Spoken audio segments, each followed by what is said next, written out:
UAE के अंदर 3000 पाकिस्तानियों को लात मारकर बाहर निकाल दिया है। वजह क्या है? भीख मारे। यूएई सऊदी अरब सख्त तंग आए हुए हैं पाकिस्तानियों से। अभी मजा आएगा ना। ये हाल है हमारे पाकिस्तानियों। ये आप देखें, अब हम यहाँ पे इंटरव्यू कर रहे हैं, किसी जाहिल इंसान ने पानी का जग भर के जो है ना वो हमारे ऊपर फेंक दिया है, सिर्फ हमें इंटरप्ट करने के लिए कि ये खातून यहाँ पे खड़े होकर इंटरव्यू ना करे। ये हाल है। अच्छी बातें करे ना, तो कितनी अच्छी बात नहीं ना हुई। भिखारी, ये सब भिखारी है। क्या बात, ये बात है। लोग ये नवाज शरीफ के पीछे पड़े हो, इसको छोड़ो, इमरान खान के साथ खड़ा हो जाओ। आपका जो है ना जाहिल अवाम का क्या करना है जो यहाँ पे पानी फेंक के जा रही है। सारे मेरे कपड़े गीले कर दिए गए हैं। पाकिस्तान के प्राइम मिनिस्टर हैं, यूनाइटेड नेशंस में गए, कश्मीर का मुद्दा रखा पहले। और बड़ी इंटरेस्टिंग बात है, पहले हम कहते थे इंडिया ने एक कश्मीर के हिस्से पे कब्जा कर रखा है, वो हमने लेना है। अच्छा, इस दफा हमने वो बात इतनी नहीं की। हमने कहा कि इंडिया हमारे साइड कश्मीर पे आने लगा, वो लेने लगा, तो हम वो नहीं लेने देंगे। यानी कि उनके वाला चीज तो क्लियर हो गई, अब हमारी बारी है। बात तो सही है। पीते हैं, एक भीख मांगते हैं, दूसरे खाना काबा के बाहर भी ये पाकिस्तानी लोग भीख मांगते हैं, जेब भी कुतरते हैं सब।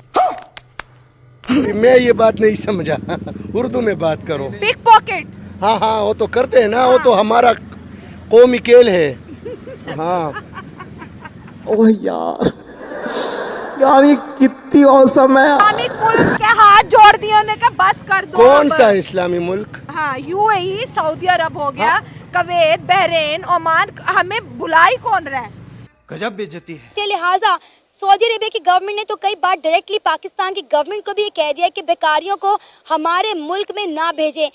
बात तो सही है। कई पाकिस्तानी वहाँ पे जाते थे रोजगार की तलाश में, लेकिन पिछले एक हफ्ते में 3000 पाकिस्तानियों को यूएई से डिपोर्ट कर दिया गया है। देखा आपने लापरवाही का नतीजा है।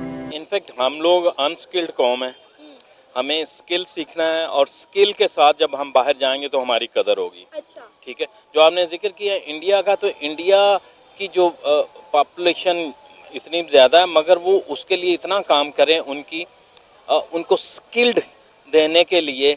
तो यहाँ जब तक हम स्किल लेंगे, सीखेंगे, स्किल सीखेंगे, फिर बाहर जाएंगे तो हमारी कदर होगी। अदरवाइज तो हम बेकारी कौम है। टेक्नोलॉजी में पीछे हैं या नहीं? आपने एशिया की बात की, एशिया की नहीं, बात हम कर तो लेते हैं। इंडिया से बहुत पीछे हैं। हाँ, तो टेक्नोलॉजी तो दूसरी बात है, ठीक हम है। इंडिया से बहुत हर डिपार्टमेंट में उनसे पीछे ठीक हैं। है। जी, मैं मुझे अगर बताएं कि कैसे, कौन सा ऐसा टाइम आया जिस टाइम पे इंडिया टेक्नोलॉजी में आगे निकल गया, उन्होंने अपनी एजुकेशन पे वर्क कर लिया, और हम जो सा वो दूसरे ट्रैक पे चल पड़े, जिसकी वजह से आज वो कहाँ और हम कहाँ। मतलब पीछे कहाँ, 1992 में हमसे मिस्टेक हो गई, ये अफगान वार का हिस्सा बन गए, कब हम जो सा वो गलत ट्रैक पे चल पड़े और वो सही ट्रैक पे। 98 क्या हुआ वहाँ? 98 के बाद हालात इतनी तेजी के साथ चेंज हुए हैं, अच्छा, जिसका हिसाब कोई। जय हिंद दोस्तों। पाकिस्तान यानी भिखारियों का राजा बन चुका है, यह बात तो आप लोग जानते ही होंगे। और पाकिस्तान भारत से जितना ज्यादा जलता है उतना ही भारत आगे तेजी से बढ़ता है। दोस्तों, पाकिस्तानी यह बोलते हैं कि भारत एक देश है जिसमें हिंदू रहते हैं, लेकिन मुस्लिमों का देश पूरे विश्व में बहुत ज्यादा है। अगर हम एक हो जाए तो भारत का इकोनॉमिक पावर गिरा सकते हैं, लेकिन वो नहीं जानते हैं कि भारत मुस्लिमों से नहीं जलता है, बल्कि वो बुरे लोग से जलता है। दुबई, इजराइल और अफगानिस्तान और भी बहुत ज्यादा मुस्लिम कंट्री है जिसमें पीएम मोदी और हिंदुओं का बहुत ज्यादा मान सम्मान होता है। यहाँ तक कि दुबई में पीएम मोदी ने हिंदुओं के लिए हिंदू मंदिर बनवाया। और भारत के आम नागरिक को भी दुबई बहुत रिस्पेक्ट करता है। और भी मुस्लिम कंट्री है जिसमें बहुत ज्यादा भारतीयों का मान सम्मान होता है, लेकिन पाकिस्तानियों को तो देखना नहीं चाहते हैं वो लोग। हाल ही में पाकिस्तानियों को दुबई ने लात मारकर अपने शहर से बाहर निकाल दिए, और पाकिस्तान के पीएम से कॉल करके बोल दिए कि ऐसे भिखारियों को नहीं भेजिए हमारे पास, जो यहाँ पर काम करने का पर्पज से आते हैं और गैर कानूनी काम करने लगते हैं। दुबई ने तो साफ वीजा भी बंद कर दिया पाकिस्तानियों का, और पाकिस्तानियों का और भी ज्यादा बुरा हाल हो जाएगा। इजराइल और अफगानिस्तान ये दोनों मुस्लिम कंट्री है, और पाकिस्तानियों को देखना ये नहीं चाहते हैं। और माया तब आया कि पाकिस्तानी कुछ सालों पहले यह बोल रहे थे कि पूरा कश्मीर को हासिल कर लेंगे हम, लेकिन जो आज भारत के साइड का कश्मीर है वो तो भारत का ही है, और पाकिस्तान साइड का जो कश्मीर है उस पर भारत लड़ता है और उसको बहुत जल्द हासिल भी कर लेगा। जल्द लगता है कि पाकिस्तानी पब्लिक और भी क्या कुछ बोल रही है। बने रहिए वीडियो का अंत तक। चलेगा कैसे? तो 3000 पाकिस्तानियों को एक ही दिन में भीख मांगते पकड़ा और डिपोर्ट कर दिया। अभी तो ये कुछ नहीं, अभी तो सुनने में ये भी आ रहा है कि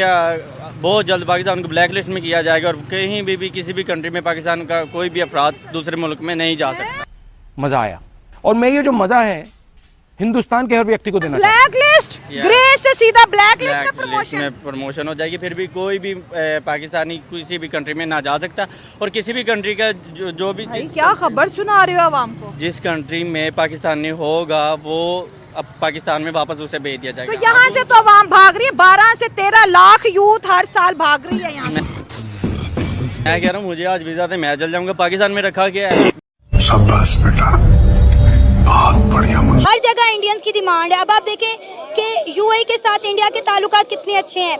नरेंद्र मोदी ने यूएई के अंदर मंदिर का इफ्तिताह किया है, लेकिन यूके के अंदर मस्जिदें बंद हो रही हैं। क्यों हिला डाला ना। पाकिस्तानियों के जैसे काम करते कभी भी नहीं बनेगा। आपने ये बोला कि भाई उनकी कॉलोनी बन चुकी है, उनकी वहाँ पे एक मतलब इन्वेस्टमेंट है या मरासम ज्यादा है, रिलेशन बेहतर है। मुझे अच्छी तरीके से याद है कि पाकिस्तान जब दुबई और ये पूरे स्टेट्स की बात करें यूएई की, तो पाकिस्तान के साथ ज्यादा रिलेशन बेहतर थे। नहीं वो ठीक है, आपने तो क्लियर ये हमने रिलेशन खुद खराब किए। वो आपने मुझसे पहले वो बात आपने कर दी थी कि वहाँ पे बैगिंग बहुत ज्यादा थी, तो उन्होंने भेज दिया। वो तो करतूत थे ना हमारे। मैं ये ओवरऑल उसकी बात कर रहा हूँ ना। ये तो था ना कि इंडिविजुअली पाकिस्तान के वीजे बंद नहीं हुए, लेकिन कुछ सिटीज के और कुछ ऐसे लिमिटेड वीजे हैं जैसे नहीं, वो तो ऑलरेडी बंद था ना। मतलब जैसे कि फैसलाबाद हो गया, डीजी खां हो गया, बड़ी बड़ी बड़ी शलवारों वाले जो थे, वो तो उनका इमेज वैसे ही वहाँ पे है, बैन कर दिया कि आपने बड़े मॉल्स में नहीं आना। अभी इस्लामिक कंट्रीज है, इस्लामिक स्टेट है, तो वहाँ पे बैन है जी शलवार कमीज पहन के नहीं। इतनी खुशी मुझे जहाँ पाकिस्तानी होता है इंडियंस उनको निकाल ले। ये जो इलॉजिकल जो थिंकिंग है, इसके ऊपर आप क्या कहेंगे? इलॉजिकल थिंकिंग ये इसलिए डेवलप हो गई है कि ये हमने सुना है, हमने देखा नहीं है।